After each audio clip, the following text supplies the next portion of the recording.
The first video I ever uploaded to this channel was the 21st of August 2019. Over 5 long years of getting upset at old video games and TV shows that everyone collectively chose to forget, and probably for good reason. But in amongst all the miserable fist shaking and eloquent smiting of children, I found a number of Spectrum games that were still worth their weight in, if not gold, then at least tinfoil. And tinfoil is much more useful than gold because you can wrap food in it.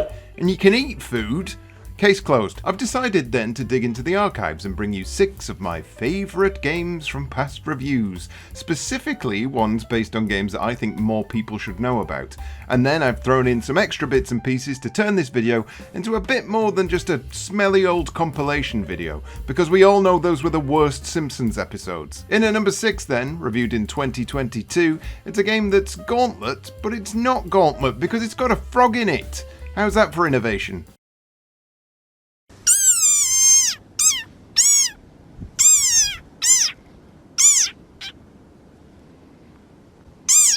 Which of these would entice you more? A tree frog that looks like it's trying to grab your face? Or this delightful magical frog with a wizard's hat on, shooting fire out of its fingertips? It's obviously the second one. I don't even know why I asked the question, but I do want to know why they got the original artwork so wrong. This is boring. The name tells me nothing. The tagline says, "Can you escape its slimy grasp, even though you are the frog?" And to top it off, the Sinclair user advert gives no real help either. A brilliant, multifaceted blast, cast and thinking game. Just say it's like Gauntlet. It's like Gauntlet. Here's the thing though, the older I get, the less I like Gauntlet. It was a game I played endlessly as a kid, but each time I try and go back to it, whether it's on the ZX Spectrum or the actual arcade cabinet itself, I slowly remember that I dislike almost everything about it. It's the slowly draining health, the messages that pop up constantly, the bland level layouts, the fact that you can shoot food and apparently make it inedible, even though there's absolutely no way you can tell me you wouldn't eat a roast chicken with an arrow in it.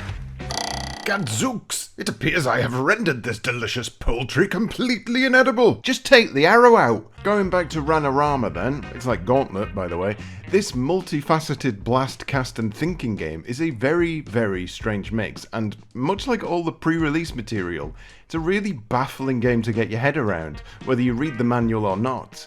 As much as I said it's like Gauntlet, it's sort of like Gauntlet, but it's also sort of like Frogger, and it's also sort of like Hero Quest. It's multifaceted. To deal with this multifaceted nonsense, you get 4.5 pages of instructions. That's far too much for me. Instructions should be 3 words at most, otherwise I get tired. I decided to focus in on the controls only. To fire an offense spell, press fire with a direction selected. To cast an effect spell, press fire with no direction selected. To activate a floor glyph, stand on the glyph, blah blah blah blah blah, press left and right to slip, whatever. I had no idea what any of that meant, but I did work out how to shoot people, and this game is basically just Gauntlet, right? So I wandered about for a bit, I shot things, I got bored, and then I left it for a few days because I didn't want to play fake Gauntlet anymore. It was during this time I read the instructions properly and started to understand just what the game was actually getting at, although I did also have to watch a gameplay video just to really cement what's going on. Ranarama has a lot of layers, multiple layers. It's Firstly, the combat. Straightforward enough. Hold down shoot, press a direction, bob's your frog. That's not all this shoot button does though. It also activates your effect spell, which initially begins as a see spell, something that reveals hidden doors. You'll have noticed by now that, unlike Gauntlet, your view of the map is obscured. There's a fog of war across the place, and rooms are only revealed once you enter them for the first time. Enemies, also, are only revealed when you're stood in the actual room. This makes exploration feel genuinely fun. Your goal here is to track down a load of warlocks and jump on their face, more on that in a minute, and being able to work out which rooms you have, or haven't been in, at a glance makes uncovering the map really breezy and, dare I say, exciting? Yes, I do dare say that. On the floor you'll come across these glyphs. Some of them are pickups, like this one that blasts an entire room like a nuke, and some are basically a status screen or a map.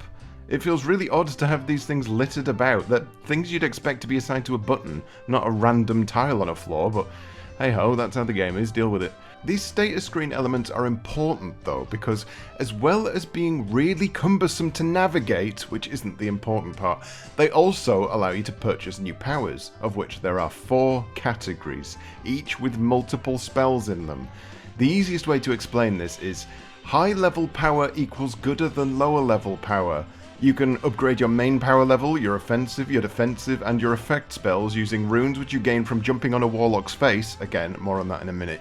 Your base power level acts as a sort of life bar, but also an engine. Because if you upgrade your other stuff before your base power level, your energy will drain rapidly because your frog magic doesn't have enough frog magic engine power to sustain it. Does that make sense? It probably doesn't. It's quite hard to explain. Look, here's a diagram.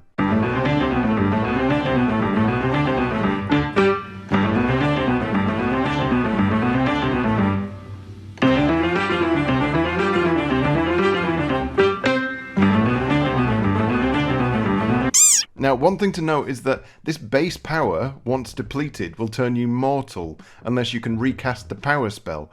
Think of it as having an extra life in a way, and you can only have 1 extra life, but you can also restore that extra life, and if you die without the extra life, you're dead. That's sort of how it works. Look, this is not an easy game to explain, and it's no wonder the manual is such a heavy read, because no matter which way I try and describe it, it sounds like I've been drinking pints of acid. Basically, there's a lot of stuff going on. Upgrading your spells is key to success, and to upgrade your spells you need runes, and to get runes you need to jump on a warlock's face. More on that now. I didn't read the part of the instructions that said you have to jump on the warlock, so for a while I was trying to shoot the warlocks and getting absolutely nowhere. That would seem to be the obvious thing, right? Shoot them. No? Oh, jump on them. Jump on them and then solve a word puzzle by swapping letters to spell Ranarama.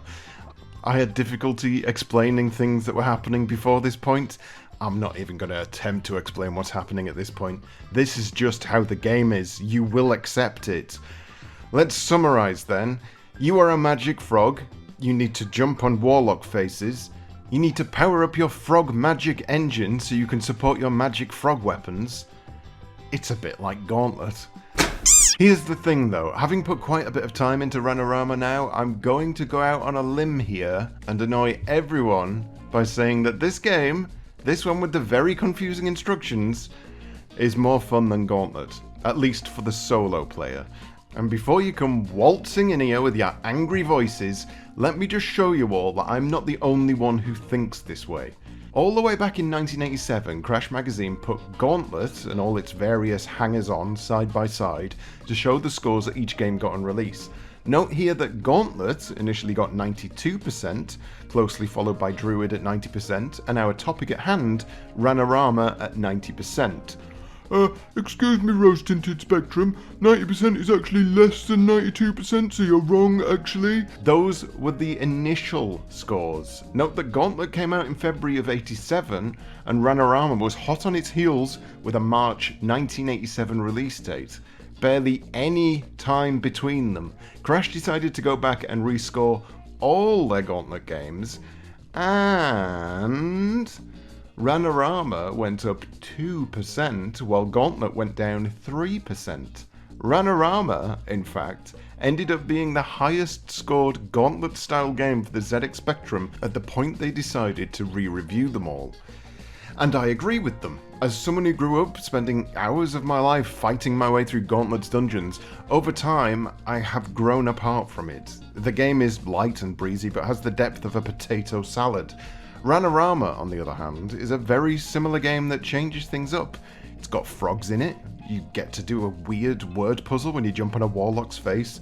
It's multifaceted, and while I think the Sinclair user blurb is absolute horseshit to read as an advert, they are actually 100% correct.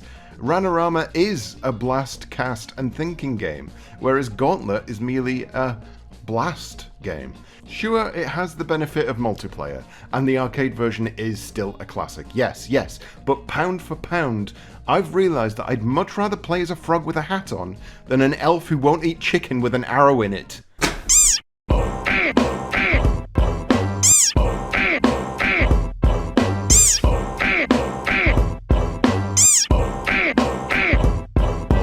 Turn the friggin' frogs gay!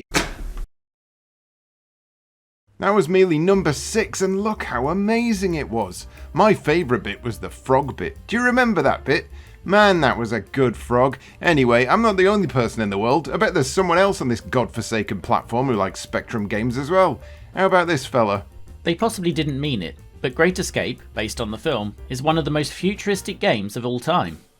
In a 2024 world where everyone bleats about their open world games having real citizens going about their business like they're Peter Molyneux or something, The Great Escape did it.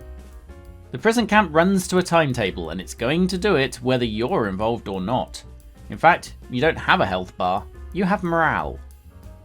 If you get caught being off schedule so many times that you lose hope of escape, the game will take away your control and the player will forever simply follow orders. It also has multiple endings, successful or otherwise. If you made this now in Unreal Engine, it'd probably be considered an instant classic, rather than being written off as yet another movie license. Well, wasn't that lovely? I thought it was. I like the bit where he talked about frogs. We can probably shoehorn another face into this bit, waffling on about Spectrum games again. And who better to waffle on about Spectrum games than a man that also constantly waffles on about Spectrum games? It's this guy! If you're wondering what that is buzzing around my head, that is the greatest ZX Spectrum character of all time. A sequel to a typing game, yes, stick with me. Pixy the Microdot 2 was a cover tape exclusive on Sinclair User 75 by David Box, whose name also appears on some classics such as Darkman and WWF WrestleMania. Yes, it's just an arcade maze game where you've got to collect some nonsense in a place called Spotville. Yes, it's incredibly annoying at times. Yes, it features flick screen buggery. Yes, the sound is bobbins. But forget all that because you play as a dot. The movement is weird but lovely. The controls are QAOP, which are quite frankly the best control system of any game anywhere. And David called his game company Soft Corn. Now that's a game. Wonderful. Did you see that? That game didn't even have a frog in it, just had dots in it. Incredible stuff. A mascot for the ages. Anyway, that's enough of other people for now. It's time to take a look at another game from the archives. And in at number 5, it's Earth's most frustratingly fun game about being a parasite. And hold your horses, because exciting news! This video is from 2020, and I, Rose Tinted Spectrum, am going to redub the entire thing so it doesn't sound like I'm reading off the back of a cornflake box. Bugaboo The Flea was developed by Spanish team Indescomp SA, which probably means something in Spanish, I haven't checked. It was published by Quicksilver, who turned out Spectrum games in the early 80s with what I'll kindly describe as a scattershot approach to quality. Bugaboo was, at the time of its release in 1983, pretty well reviewed, however. Crash Magazine gave the game an overall score of 92%, following a review that featured such superlative quotes as, "The keys are well positioned and easy to use." Okay, so game reviews in the 80s were a little different, and so it seems were games. Bugaboo The Flea is one of the last games I remember playing on my ZX Spectrum before it blew a gasket and decided it just didn't want to live anymore.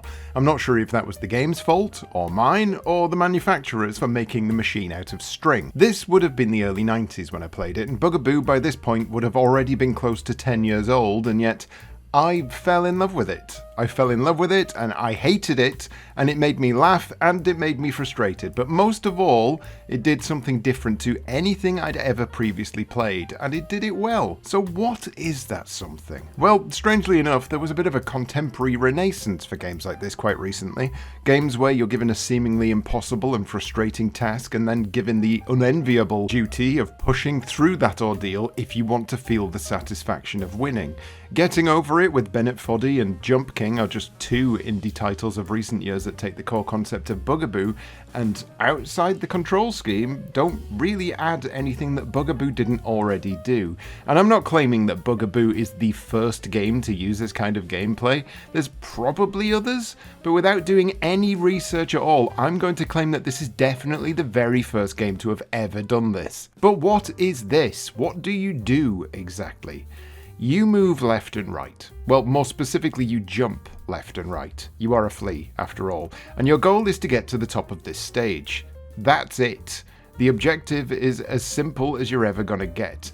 There's only one map, there's nothing to pick up, there's no time limit, and so you may be wondering, What's the catch? Jumping left and right sounds like a piece of piss. I'm always doing that, I hear you say, but your legs aren't controlled by a ZX Spectrum, so calm your chaps.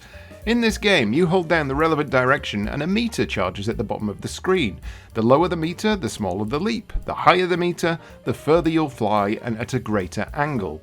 That's the trick, and the game in effect makes the task of controlling Bugaboo the game itself. That and the landscape you're trying to traverse are the main sources of hardship. If you jump too high, you bang your head and fall down. If you land on the edge of something, Bugaboo will fall down because he's a useless cock. And much like a cock, your frustration will grow and grow and grow because the only thing that's stopping you from reaching victory in this game are you and your own mistakes.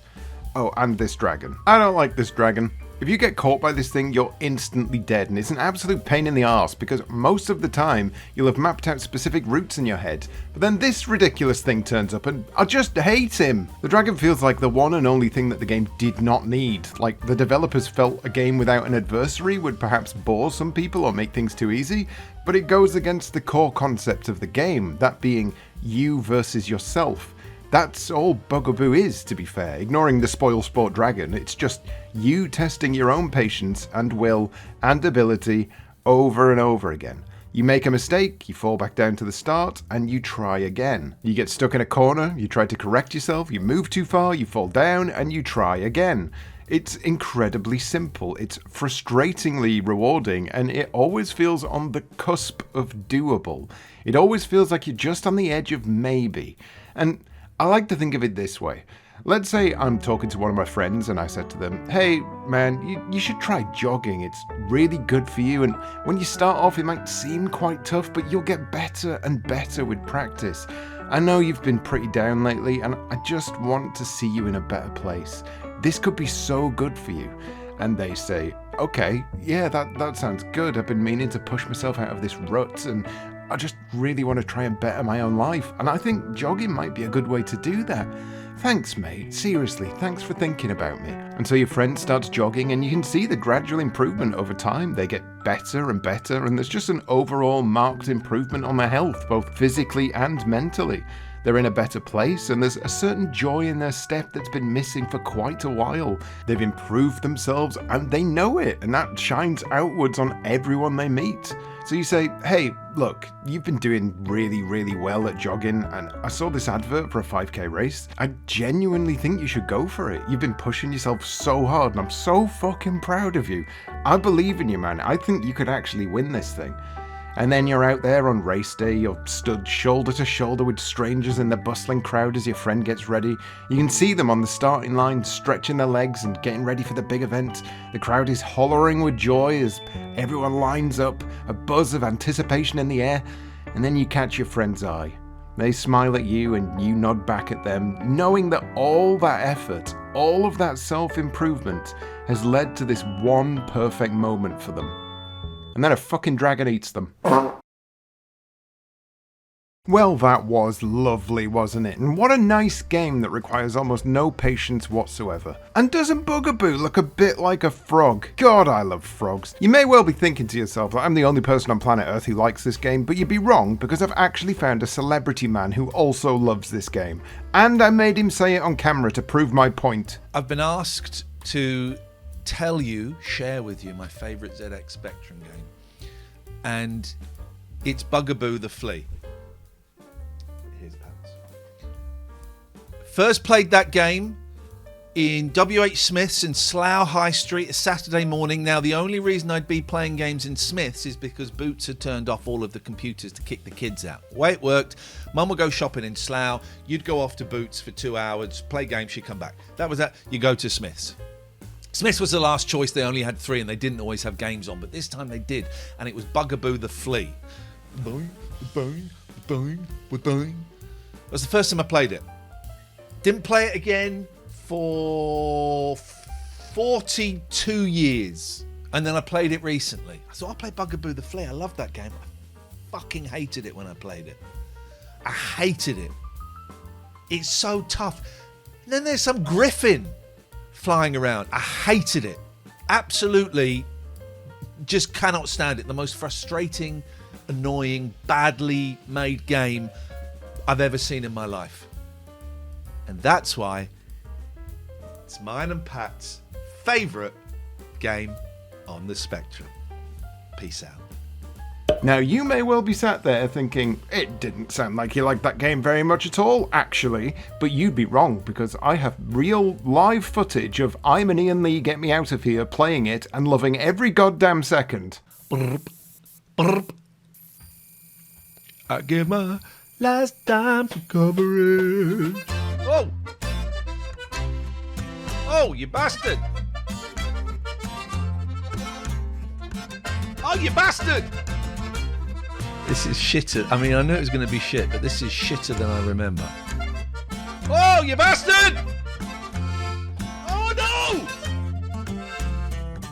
Oh, my God! What the fuck is that? Bugaboo! Okay, right, fine, but I was still definitely right to put it in this video, just as I'm right in putting this next one in the video, because we're on to number 4, a game that, much like Bugaboo, features a ruddy big dragon in it, but this time it doesn't eat you, it eats everyone else. Shame though, because I think I would have preferred a frog. Durell Software may well be in the running for my favourite developer on the ZX Spectrum. Not necessarily because all of the games were absolutely perfect, but because they consistently went down 2 different lines of thought. Either make something so ambitious the Spectrum struggles to understand why you hate it so much, or create something that no one else has even thought of yet. A few games fall into both of these categories, and Thanatos is the perfect example of this. How I've never come across this game until now, I don't know, but if you told me back in 1986 that there was a game where you played as a dragon, flying across landscapes, setting fire to things, rescuing sorceresses and eating witches, well, I probably wouldn't have said anything of worth because I was 3 years old, but I would definitely have blown a spit bubble.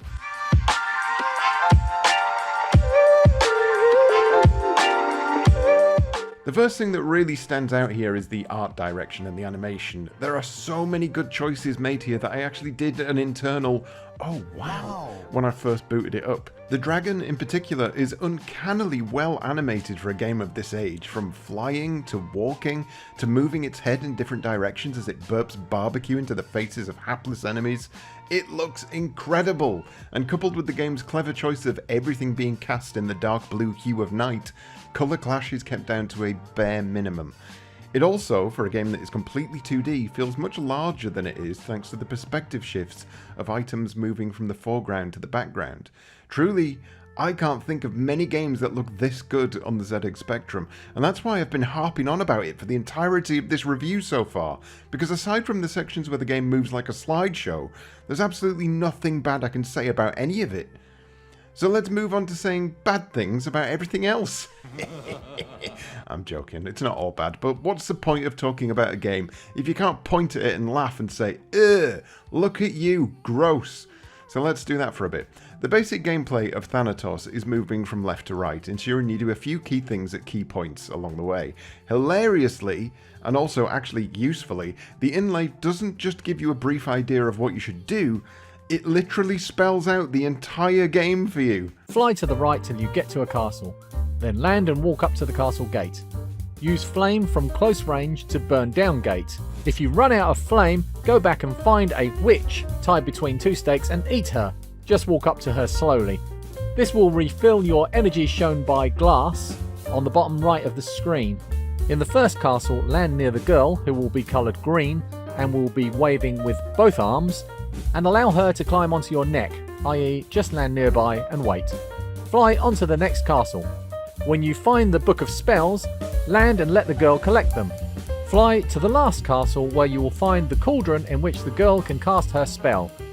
Honestly, if every ZX Spectrum game was this free and easy with its instructions, my life would have been so much easier.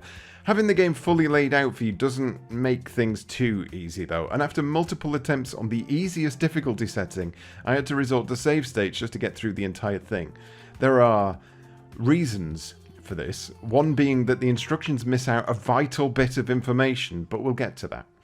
My first issue was simply trying to deal with the number of enemies on screen. Stopping off to kill these humans, the size of this giant lumbering dragon sprite really doesn't allow you to avoid much of anything. So it was quite a nice surprise when I found that I could just ignore 90% of what the game was throwing at me by simply flying over it. That's not ideal. Spending most of your time in-game pushing your speed up to maximum and holding up is probably not something you'd consider particularly fun, although there is some level of exhilaration circling through the bloodstream as you zoom through the air. Call it the child within, simply being excited that I can finally be a dragon. You can't do this with all enemies. There are a few things here that will try to throw you off. We'll call these things bees, spiders and dragons, because that's exactly what they are. The bees aren't too much of a hassle. You simply do a mouth fart in their general direction and they'll burst. The dragon is a little tougher, mostly because of the angle he'll attack from. I found it easier to just sit down and set his tummy on fire while he flew past. Not exactly a dragon fight worthy of the big screen, but when something works, you've just got to roll with it. The spiders are a slightly different beast, literally. You'll find these in caves, and they've got a nasty habit of always being in the way. Move too fast, and you won't be able to breathe fire quickly enough to take them out. They also love to knock the sorceress off your back and then try and eat her, so you've got a couple of options. You can either go really slowly, like a boring bastard, or you can go as fast as you can while constantly moving up and down, like a cool person, like me, rose-tinted spectrum. This only has a success rate of about 40%, but it's better than being a massive fanny and pumping the brakes. So far, so easy, and to be fair, it is quite easy up until you come across two specific things. The first, if we jump back to the instructions, is this. If you run out of flame, go back and find a witch tied between two stakes and eat her. Just walk up to her slowly. Each of the gates you come across on your journey, of which there are 3, need to be burned down. And they use up pretty much an entire belly's worth of curry before they'll eventually fall.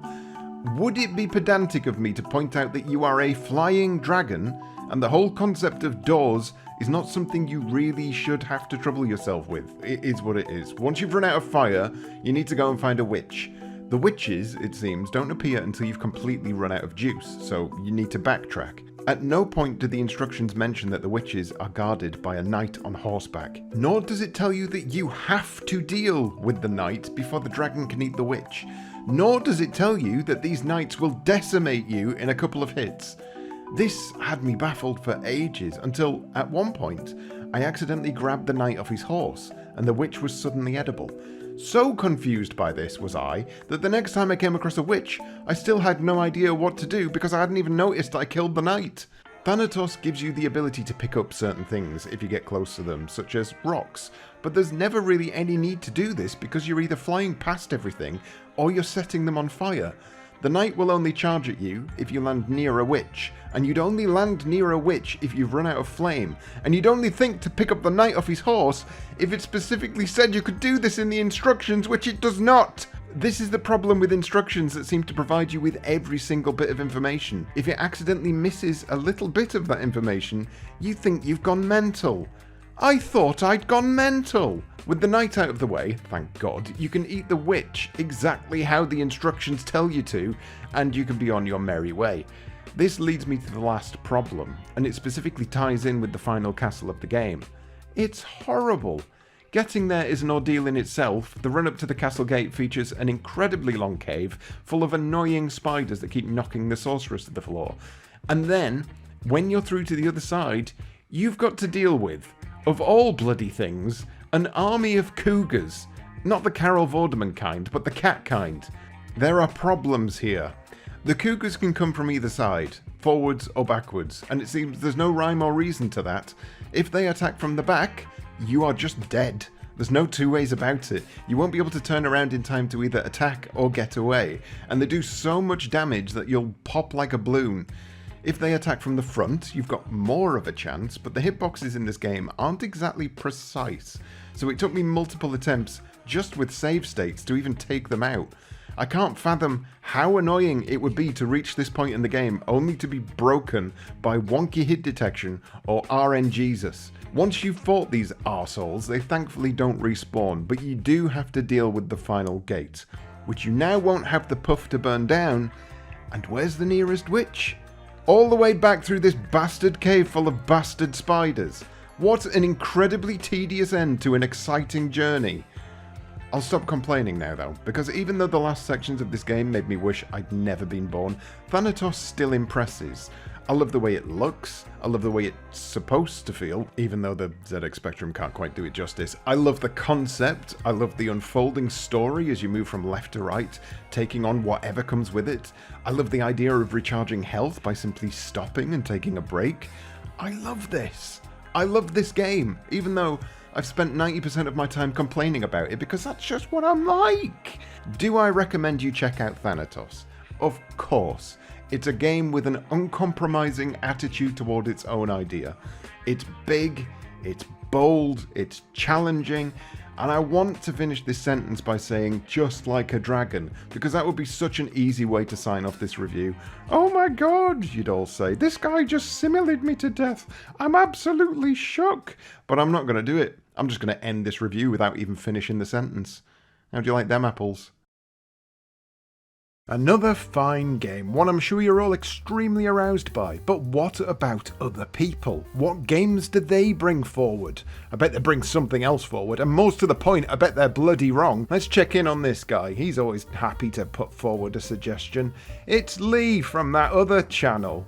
Oh, actually, best not fucking bring up Arcadia again, Jesus wept. Way back when, before Dominic Diamond made him famous, Rosie asked me to submit my favourite ZX Spectrum game for a video. I chose Arcadia, as it's always been my specky go-to and is still one of my all-time favourite games. I put together a lovely video with some swish graphics, nice gameplay footage and a little wry English old man humour. I was very proud. I submitted that safe in the knowledge that Arcadia was such a stone-cold classic in my own mind that the only response from Rosie would be fawning adulation. But then I find out he hates it. This was a tricky moment for our friendship, but I've learned to move past his terrible opinions and found it in my heart to forgive him. After all, it's not his fault he's only about 12 and he'd seen other better games by the time he'd finally played Arcadia. Obviously, this is the reason he doesn't like this masterpiece, with its incredible variety of enemies and sublime sound effects. I suspect Rosie being a bit crap at video games and unable to get off the first level also had something to do with it. It's also possible he just has unbelievably bad taste. I mean, he likes Dizzy games for fuck's sake. But that's all water under the bridge and he's perfectly entitled to be perfectly wrong on this occasion. What's that? Talk about the game? Oh, okay.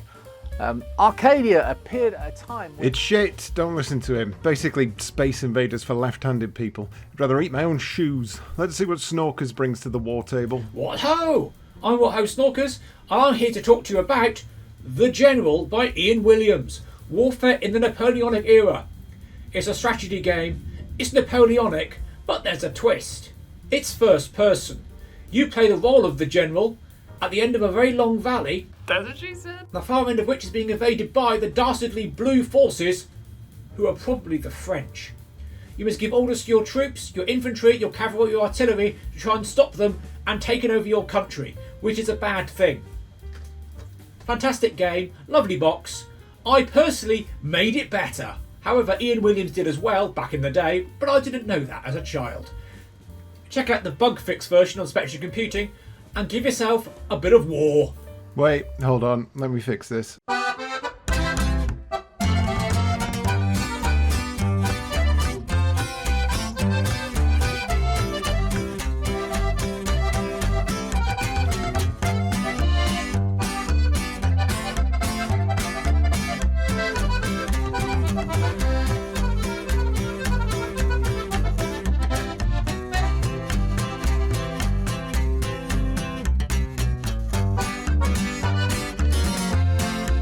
There we go, Snorkers. No one will ever know.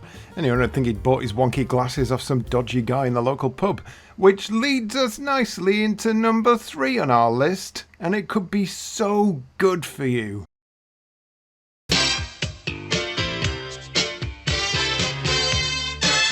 Mind the TV Show was a comedy drama created by Leon Griffiths, starring, amongst others, Dennis Waterman and George Cole. It went on for 10 series and was rebooted for an 11th series, which starred Shane Ritchie. And a guy whose name is the best thing I've ever heard, Lex Shrapnel. That's the kind of name where you just take 2 random words out of the dictionary and stick them together. I can't really say much more on the TV series itself, as I never got round to watching it. I was most likely too young to watch it when it first released, and as such, the game never came my way either. Because, as with all things in the UK in the 80s, if it was on TV and it was popular and the license was relatively cheap to get a hold of, you can guarantee someone was making a micro game out of it. These weren't always successful. In fact, they invariably were the worst games to grace these systems, from Grange Hill to EastEnders to Supergran. If it was a game attached to a TV property, it was more than likely going to be a ripe bag of mints. Colour me surprised then when I found out that it's exceptionally popular with friend of the channel, One Credit Classics, and his audience. And when I say exceptionally popular, I mean there's hours upon hours of footage of Minder playthroughs replete with One Credit Classics' special brand of excited, enthusiastic pros. Arthur Daly. What's your name? Scabby Ring Piece or something. Clont. George Clont. George Clont. George Clont. George Clont. George Clont. Rabbit hutches for sale. Rabbit hutches for sale. Rabbit hutches for sale. That's rabbit hutches, right? It is, you know. I'm not speaking in fucking Portuguese. No way. How about coffins? No, I haven't got. How many coffins has anybody got? Jesus Christ. No, I haven't. Pairs of walking boots? No, I don't want any, you fucking pervert. George Clont. George Clont. George Clont. George Clont. George Clont.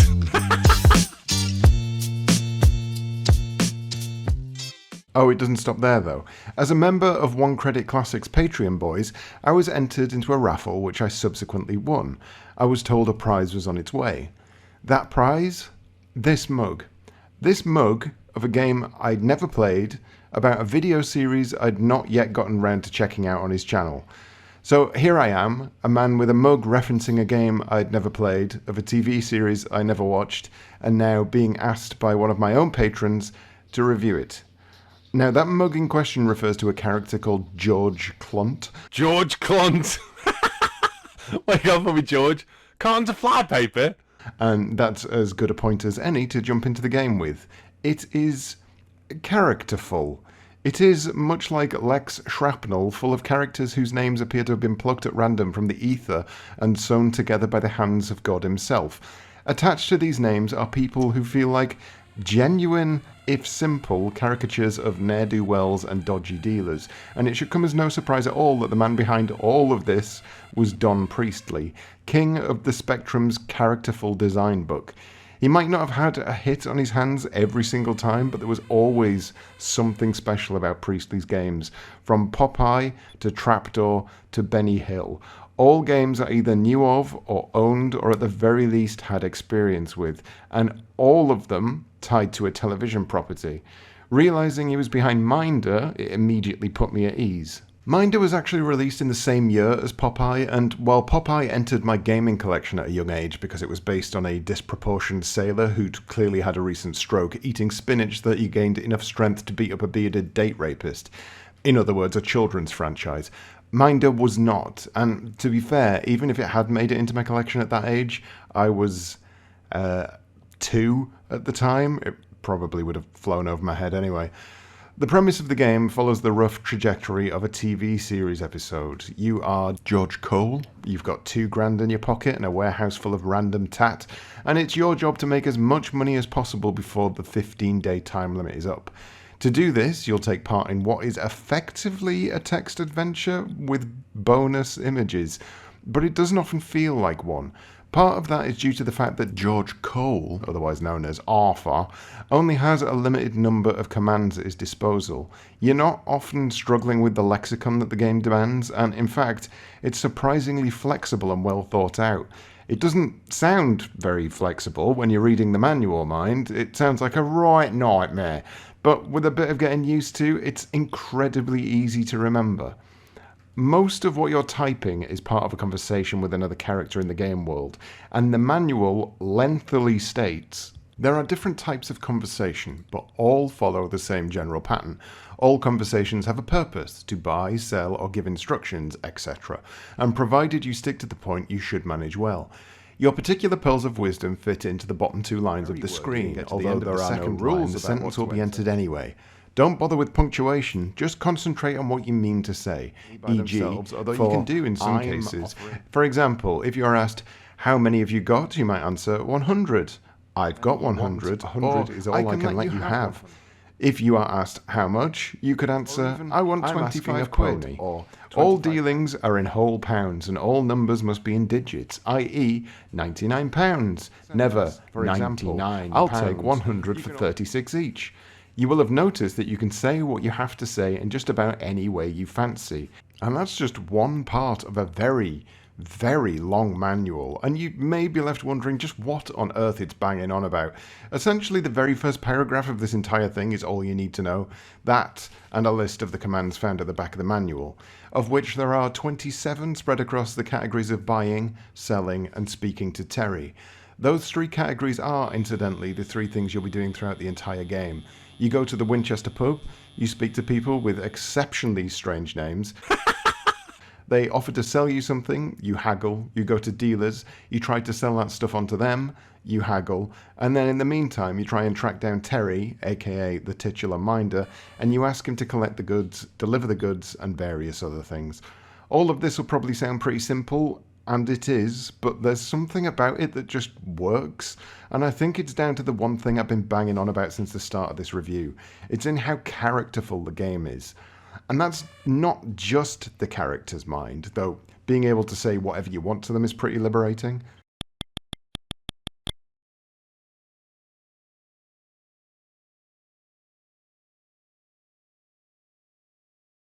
Okay, not liberating, painful. But it's in everything else. There's a world here that constantly ticks forward with each action you take. Dealers have different opening times. Terry might be at his flat or he might be at the pub and you desperately need him to go and pick up those wetsuits for delivery, but you're constantly wasting time trying to pinpoint the bugger. Right person, right time, just the wrong location. Maybe you're about to make a killing from a sale when Terry informs you that you've only been given half the money because the goods were actually nicked. The game does for the world of Minder what Rockstar Ate My Hamster did for the world of rock and roll management simulators, and then it provides simple managerial options to the player, but papers over the simplicity with a satisfying amount of charm, character, and good old-fashioned random bullshit. Speaking of random bullshit, the lyrics to Minder, the TV series that is, not the game, they sound like the depraved scrawlings of a stalker.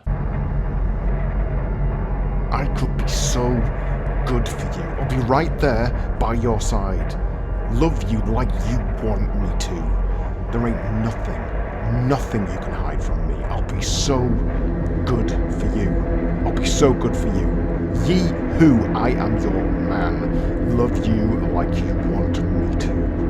I'll tell you nothing. There ain't nothing I cannot do. I will be so good for you. Don't ask me no questions. I will tell you no lies. Use my shoulder to rest on. I will be right by your side. I will be your ears and eyes. I could be so good for you. I am the one you really need. I will love you like you want me to. I can even help you breathe. I'll be so good for you. I mean, come on, Dennis. That's mental. Anyway, that's Minder. It's a great game and a surprisingly dark one at times. But much like One Credit Classics, Minder has become a bit of a cult classic in my eyes. I can sit here and drink out of my George Clunt mug, finally understanding just what it is that makes someone keep coming back to this game. Whether you have a soft spot for the TV series and its insane theme tune or not, Minder for the ZX Spectrum is a surprisingly involved, cleverly paced and charmingly silly game about buying dodgy gear at a pub and then getting some rubber-faced monkey boy to go and fetch it for you. And if that isn't a clear recommendation of a game, I don't know what is.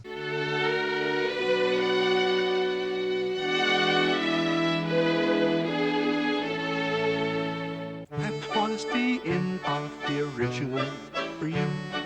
But we've got some Polish words and they're just for Kim. He doesn't use a switch, so he does need a pen. It's a Minder review from OCC Ben. I wanted to talk about Minder, obviously, and why Minder's so incredible. And I thought it's just noise, that is, isn't it? Like, I wanted to do it over that. I wanted to talk about the glory that is Minder over that incredible backdrop. But no, I can't, can I? If you're familiar with my channel, you've probably seen me play Minder quite a lot. The Spectrum in that era was glorious because anybody could get a game, really. And things that shouldn't have made sense, made sense. And look, I'm not out here trying to convince you that a trading game based around fencing is a great idea for a game. But somehow it works, and it's absolutely fantastic. If you haven't played Minder, I can't recommend it highly enough. As you can see, it's a glorious little text adventure there, where you've got items that you have to try and sell, and then buy more items and try and sell them, but you're avoiding being arrested for it. It's a lot like modern retail. But you do have, as I have there, rat traps. I never got the deal with Blue Peter presenters, because at some point you can, if you have items that you want to get rid of, you can tell Terry to get rid of them. Obviously, you interact with Terry quite a lot and Chisholm quite a lot. But the mad thing is, you can literally say, dispose of Blue Peter presenters. And then he'll turn up in the pub 4 hours later and say, those Blue Peter presenters are down a well. Sinister. But yes, Minder itself, as you can see, I'm going to go to the Winchester here. You basically talk to all these people. Right, I'm holding out for the fact that I'm going to get somebody with a funny name, okay? But yeah, the long and short of it is you talk to these people, they try and sell you things, and then there's a network of dealers that you sell them to. We're going to end it on this, right? I will guarantee you that this bloke has got a funny stroke stupid name.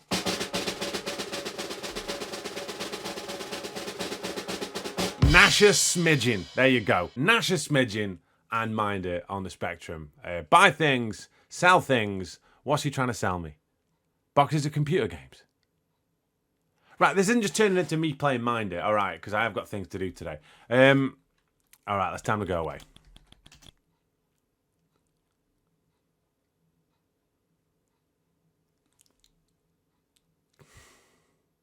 See you in a bit. Another frogless entry, but a game nonetheless, and also, technically, another guest. It's the gift that keeps on giving. Let's have another one. Kim, you've seen a Spectrum before. I'm going to make an argument for How to Be a Complete Bastard. Now you may say, Kim, that's really not a good game and you're an idiot. But think about it.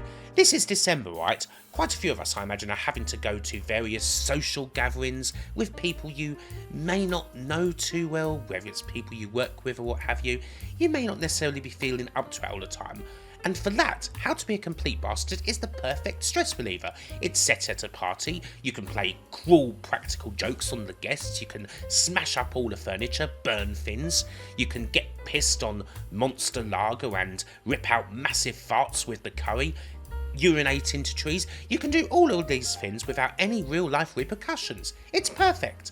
And also, well, there's so many games out there nowadays, things like Nightclub Simulator, which are literally based on nothing but screwing around. And How to Be a Complete Bastard, quite frankly, is their forefather.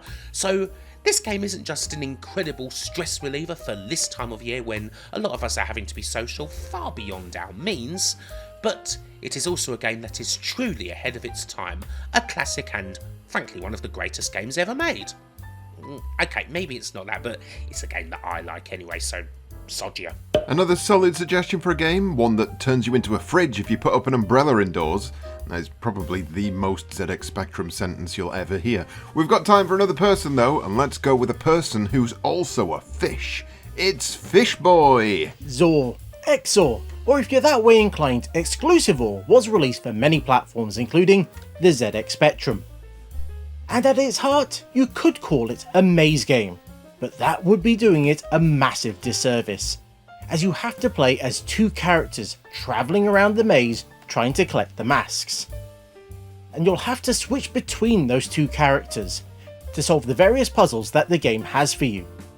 This is due to how the game plays. as you'll have blocks that you can only interact with in a single direction, or other objects that as soon as you trigger them, they will fly across the screen.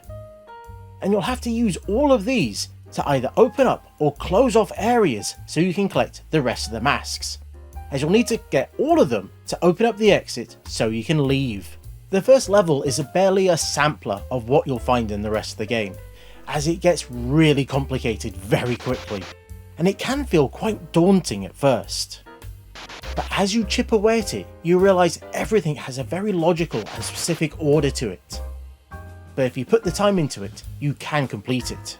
Another lovely suggestion from a lovely fish, but that's enough of everyone else. It's time for more me as we venture deep into number 2, another review from the grand old year of 2020, and one which I've also painstakingly redubbed and rescripted so it doesn't sound like your nephew pretended to be a radio DJ. Have at it! This is an Orc Attack? This is an Orc Attack. This is Orc Attack.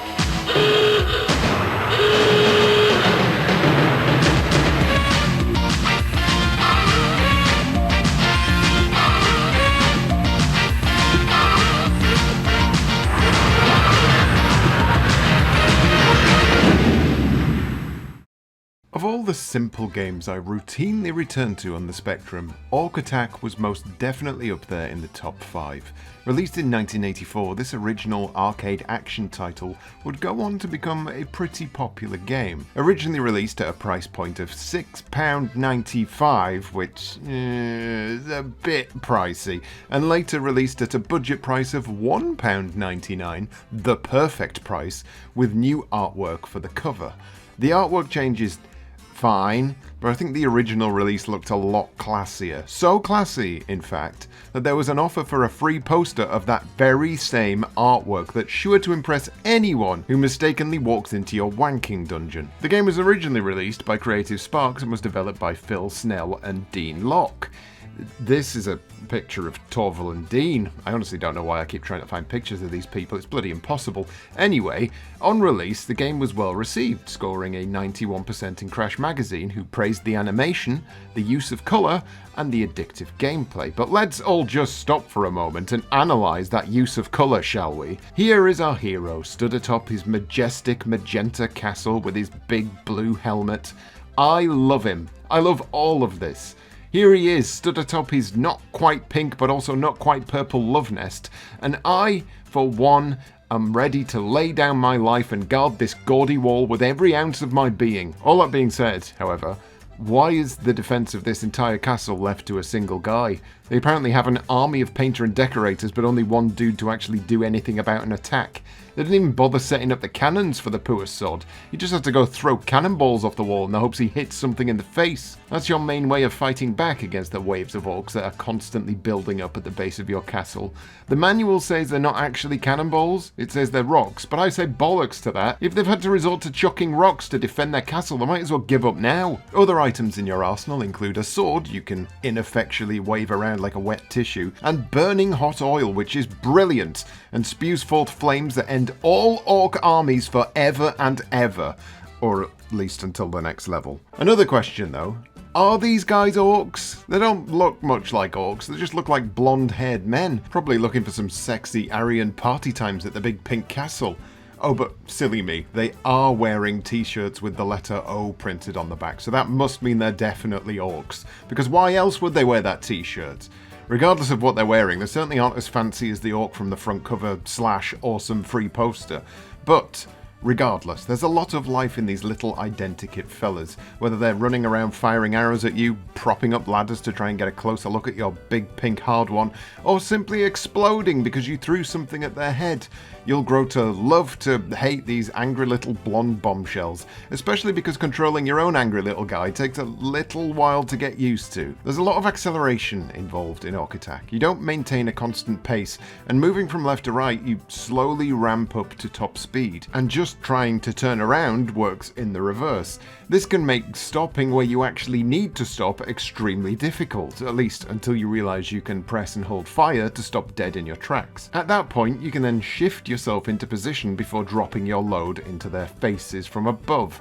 It's weird, is this? Your hero is basically a car that relies on the emergency handbrake in order to turn a corner, but I promise you, as wacky as it sounds, it really works in favour of the game. There's nuance and timing involved in getting your little helmeted Morris Minor into the right position at the right time, and if they'd have gone with a standard control scheme of simply moving left and right, the game would likely suffer from oversimplicity. It'd all be a bit too easy breezy, instead of the consistent level of panic and frustration and more panic and oh god, why did I stop over the ruddy Merlin instead of the Krenel? I'm a friggin' bellend. For the benefit of my dear viewers, this is a Merlin, and this is a Krenel. Castle facts. This is one thing that can be a little annoying though. Portly Pete of the Pink Parapets can't drop cannonballs when he's in front of a Merlin. He just bounces it off the thing like he has absolutely zero depth perception and can't comprehend stretching his arms out a bit more. This is mostly a problem because those bloody orcs will always aim for a Merlin. You see, when the orcs are propping up their ladders, if you can smack them upside the head, you'll take them out and the stupid little climbing device will go down with them. But when they do this on a Merlin, it initially seems that you can't really do much about it. There is a solution though. You just have to get your happy little soldier in exactly the right place, which is just sort of slightly to the side of the thing. It can be tough to line up initially, but once you get the hang of controlling the game, it once again adds to that panic of trying to stop everything from happening all at once. All the things are happening, and you need to stop them all, quick, right now. It's a thrill, it really is, but even the thrilling task of throwing balls at blonde men would get boring without a bit of variety, so thankfully there's usually a change between each level. It could be more orcs, that's a given, but it could be this evil wizard who casts evil skull spells that, I've got to be honest with you, don't look half as terrifying as a full army of orcs.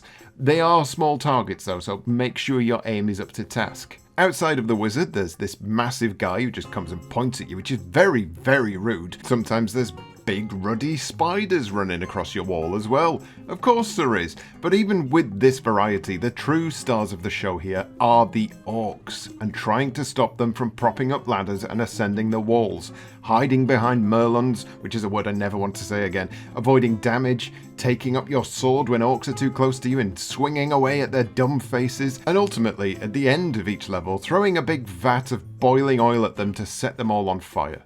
Orcs and ladders melting everywhere. It's great, and in amongst all of this, when arrows are raining down on you from every angle, if you manage to take a hit to the head, your man does this little animation thing where he's like, ow, my eye, ooh, ow, ow, and he drops his cannonball.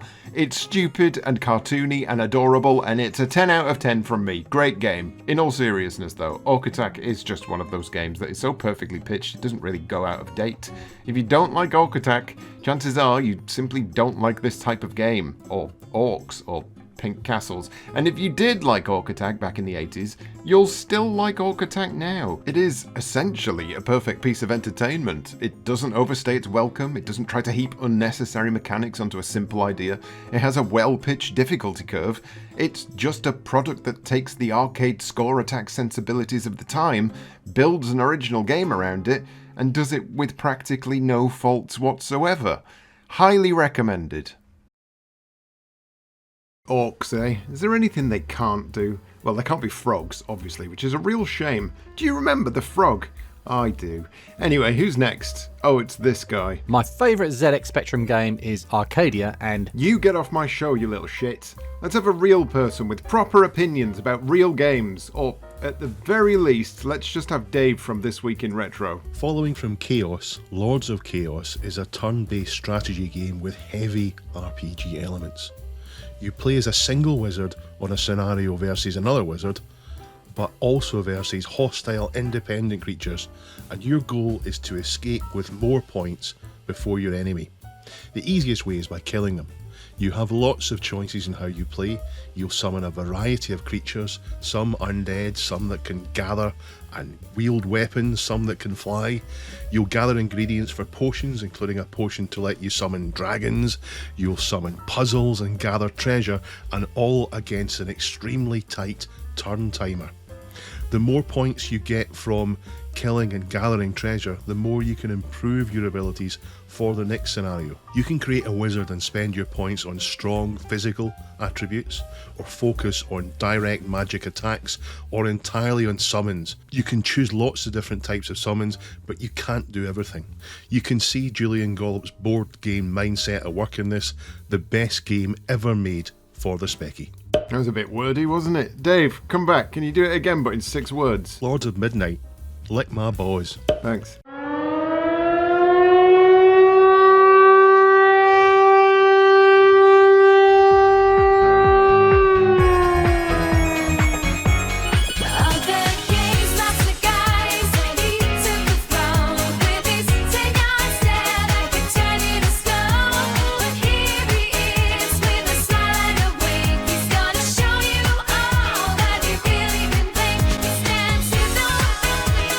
Spectrum? No, it's not my thing at all. But there are 1 or 2 games that I really do love on the Spectrum, and one of those is a bit of a hidden gem, I think, because I don't hear it spoken about very often nowadays. It's a game called Contact Sam Cruise, which was done by the same guy who did School Days and the sequel Back to School. It uses the same engine as School Days, but it's really, really good. And yeah, I've got a copy here. It's an original copy. From 1986, which I think is actually quite rare nowadays, so I'm quite fortunate to have that. It's a fantastic game. Not only does it have the coolest loading screen ever made, there are lots of things to do in this game. I remember my cousin raving about this game when he first got it. I'd never heard of it, but the name Sam Cruise did ring a bell, because there's a little Easter egg in Back to School where the tearaway will go around and he'll write on the blackboards, and he'll write things like, you know, I hate school and homework is boring and stuff like that. But he also writes Who's Sam Cruise, which is a little bit of a teaser for this game, I think, which must have been in development at the same time. You can roam around this little city, you can just walk around freely, and you know, have to keep out of the way of the police and things like that. Just the attention to detail is astonishing. You know, like the fact that you can pull blinds down and turn the lights on and off, seemingly for no reason at all, other than, you know, they just wanted to put that in there just for something to do. And what really amazed me about this game is the size of the map and how they actually managed to fit that into 48K, because it's huge. It really is. It's a much bigger map than School Days or Back to School. You know, it's a whole street of houses where, you know, the buildings, police station, hotels, even the fan light above the door of the police station, and the lettering on the inside of the windows of the buildings. When you're out and about on the street, you see people just walking about, going about their business. The whole street feels kind of alive, like there's stuff going on all the time, which for its time was really quite special, to be fair. There's an action associated with practically every key, so you can jump, somersault, roll out of the way. There's a guy behind the stairs there trying to shoot me. Also, you can change to various disguises. So if somebody spots you, you can press D, and he will change his look. But also just how you can go up to any house and knock on the door, and someone comes along and opens the door. I just love the detail in this game. It's fantastic. So there you go. That's Contact Sam Cruise on the Spectrum. And if you are a Spectrum collector and you don't have this game, then I would consider this a very worthwhile purchase, and it definitely deserves a place in every Spectrum owner's collection.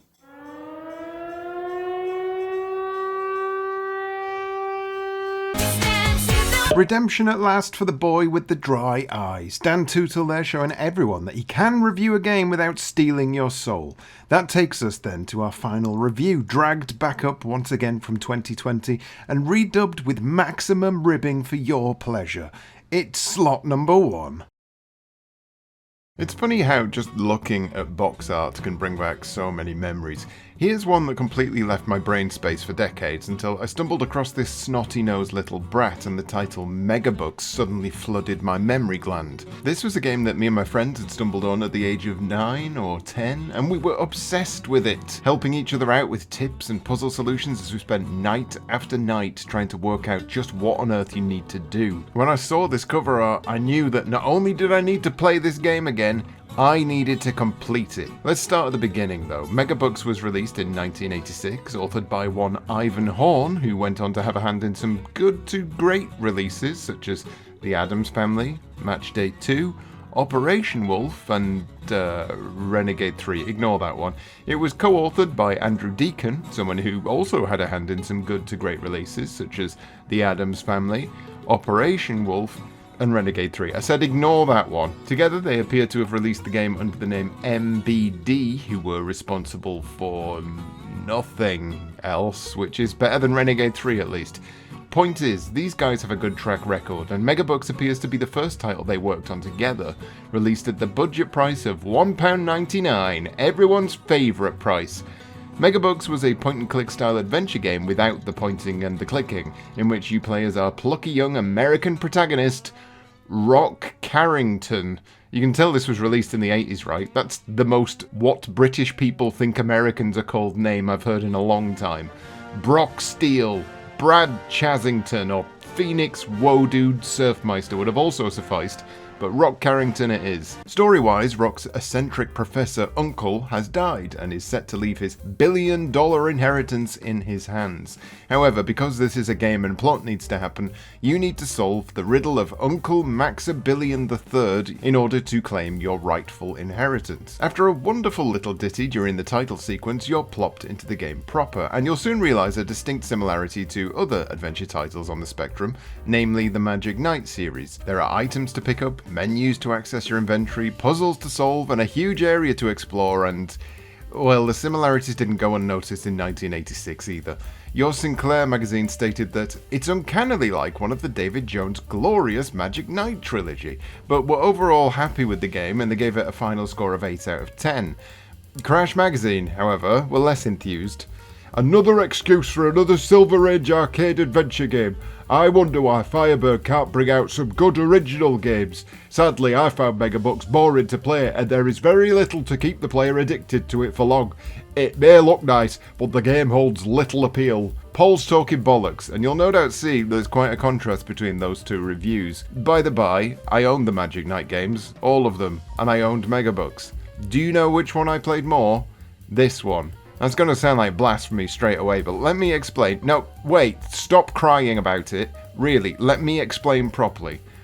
I just liked it more. Okay, there's more to it than that. There were two reasons, really. As a kid, the Magic Knight games were absolutely fascinating, but I had literally no idea what the hell was going on.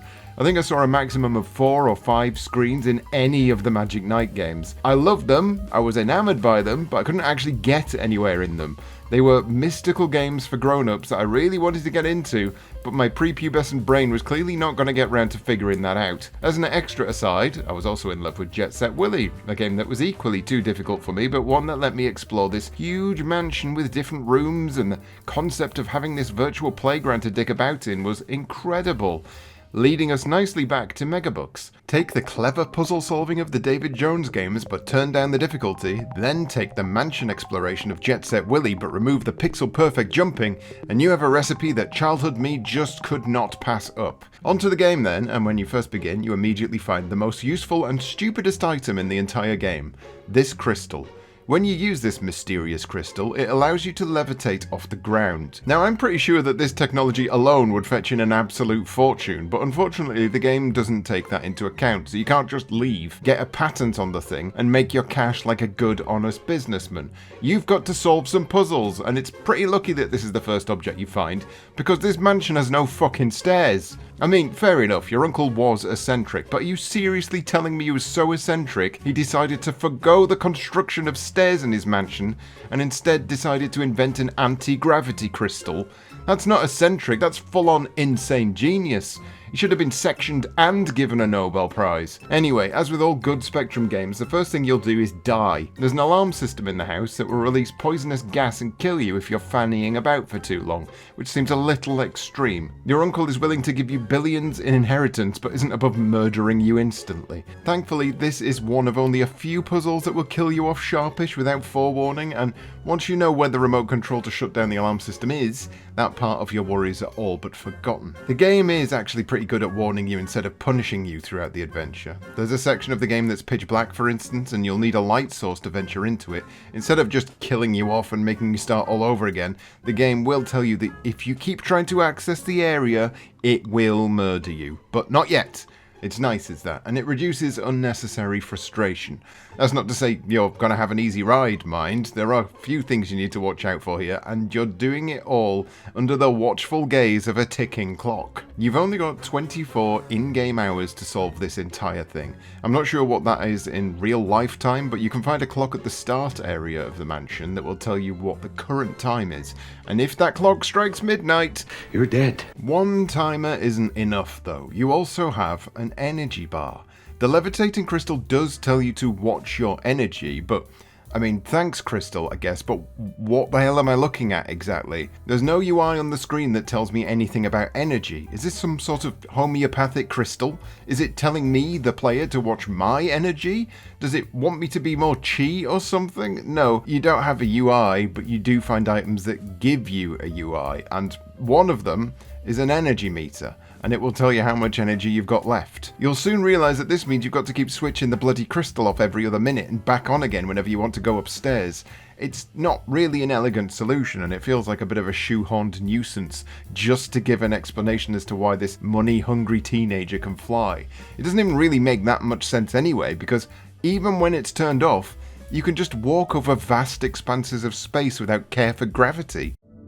October 12th, Columbus Day. The Planetary Society activates Meta 2, beginning planet Earth's only continuous all-sky search for extraterrestrial intelligence. The only power it gives you is the ability to go up. So does this kid just naturally float like a half-deflated balloon? It's never explained, but the crystal is clearly there to try and slap an explanation around it. And if they just let me keep it on all the time, it would have definitely alleviated some pointless menu switching and annoying pedantry. But it is what it is. It's a minor nuisance, but be prepared for that. Back to the UI itself then, or lack thereof, there's actually a number of items you'll find that are vital to show your status. There's the aforementioned clock, there's a map, there's probably something else I've forgotten. And again, it's an interesting design choice because your inventory space is limited, as it always is with adventure games. So deciding whether you keep hold of these items or leave some space free is key to getting further through the game. The energy meter is by far the most useful of these UI items, but there may be times where you literally want every single available space free, and often you'll just have to bite the bullet and go without it for a while. Hold your breath and hope you don't just randomly die in a bedroom somewhere. There are ways to negate your constantly draining health. You'll come across food items which will restore it, but as there's no way to look at or examine an item, what you'll most likely do is eat the damn thing before you're actually meant to. This is alleviated on multiple playthroughs as you'll remember that these things aren't pieces of the puzzle but are in fact life extenders. Prior to that knowledge though, it's easy enough to get confused, and one of the puzzle solutions literally involves 2 food items. How are we supposed to tell the difference between a puzzle item and an energy item if the game doesn't tell us? It's fair to say that the game doesn't hold your hand, although, as previously mentioned, Megabucks is an adventure game that follows a very logical set of rules. There is no point in the game where you'll need to randomly use every item in your inventory in every room you come across, in the vain hope that something does something on something else. Everything here makes perfect sense, and it's helped furthermore by the notes that the professor leaves behind. These give you handy hints in different rooms, and while they typically don't correspond to the room that they're in, they will all start to make sense as you explore more of the mansion grounds. It's highly recommended that you keep pen and paper to hand because these clues are a godsend. They're also not the only thing you'll need these writing utensils for. Much like the unexplainable crystal, this place is full of unexplainable teleporting telephones, which again would make an absolute fortune, so just grab the bastard telephones and leave, you stupid shit. But no, Rock Carrington wants the bloody moon on a stick, so here we are. Each telephone has a corresponding phone number, and until you find the phone book, the game doesn't keep track of these for you. They are incredibly useful for getting you around this fairly expansive map, and in some cases, they're the only way to access certain sections, so note down those phone numbers because you won't be finishing the game without them. Quite literally, the final room you need to access can only be entered via telephone, which is not a sentence I ever thought I'd end up saying, but there we are. And that's all I've got to say on Megabucks without spoiling too much of what you need to do and how you need to do it. There is a wonderful little adventure title wrapped up in all of this, coupled with some minor frustrations. but for the year of 1986 it probably wasn't that much of a big deal. The graphics are lovely and detailed, the sound is bare bones, but that's fine, you can just play with the Richie Rich soundtrack playing or something. While Megabucks is relatively easy in terms of its puzzles, you're not going to finish this on your first try. The constantly sapping energy and the 24-hour time limit means that your first few runs will likely be spent just working out the basics of what to do, where to go, and how best to get there. And that's fine, because overall the game is just as satisfying to play now as it was back then. It is a completely accessible puzzle game with a neat concept, and while it might not be wholly original in its ideas, that doesn't stop it from being a joy to play. So shut up, Paul! And that, ladies and gentlemen, is that. Hopefully you've enjoyed this grab bag hodgepodge collection of old stuff, new stuff, and rejiggled stuff. Let's call it a celebration of 5 years of the channel, because I completely forgot to actually celebrate that. So here I am, celebrating. Hooray! Okay, that's your lot, bye. You just watch a bunch of old videos. Me being clever, I stitched them all together. Using old clips that were already stamped. Gives me time to put together some miracles. You just watch a bunch of old videos. Me being clever, I stitched them all together. Using old